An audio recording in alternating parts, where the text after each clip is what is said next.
Valérie Coussinet. Merci Madame la maire, mes chers collègues. C'est évidemment sans surprise que le groupe UDB se réjouit de cette délibération qui sanctuarise légalement le pavoisement du drapeau breton sur le parvis de l'hôtel de ville, symbolisant ainsi la reconnaissance de l'identité bretonne de Nantes. Alors la Bretagne, bien plus qu'un territoire de Nantes à Brest, est riche de son histoire souvent invisibilisée et de sa diversité.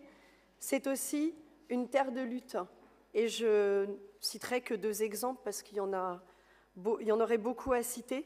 Donc je citerai simplement celui de la grève des sardinières de Douarnenez, pour lequel nous avons fêté les 100 ans les jours derniers, ou encore Plogoff, évidemment, que tout le monde connaît, et plus près de nous, les manifestations contre le projet de centrale nucléaire au Carnet, où l'UDB était déjà mobilisée pour affirmer sa conviction écologique. Alors la Bretagne s'exprime aussi par ses langues, et bien que souvent nié, le parler breton reste bien vivant à Nantes. Son enseignement y est présent de la maternelle à l'université. Et selon l'Office de la langue bretonne, on a 500 élèves inscrits dans les différentes filières. Nous nous réjouissons également de la poursuite du développement des plaques de rue bilingues dans tout le centre-ville, ainsi que dans 3 nouveaux quartiers. Alors pour l'UDB, être bretonne ou breton, c'est aussi se revendiquer d'une identité. Et bien que ce terme soit souvent galvaudé par l'extrême droite, nous continuons à œuvrer avec nos valeurs ancrées bien à gauche pour la reconnaissance du peuple breton.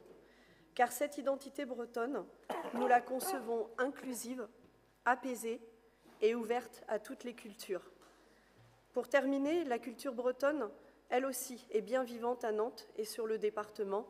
Là encore, je ne citerai qu'un exemple, celui du festival Celtomania qui s'y tient chaque année depuis 35 ans.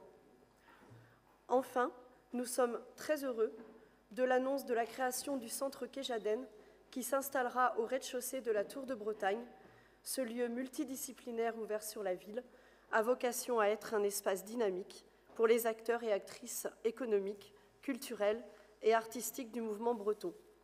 Donc plus qu'un symbole ou qu'un simple folklore, ce pavoisement est un pas supplémentaire vers la reconnaissance de l'histoire, des langues et de la singularité bretonne de Nantes, ville qui continue d'être un territoire d'accueil ouvert sur le monde. Je vous remercie. Merci.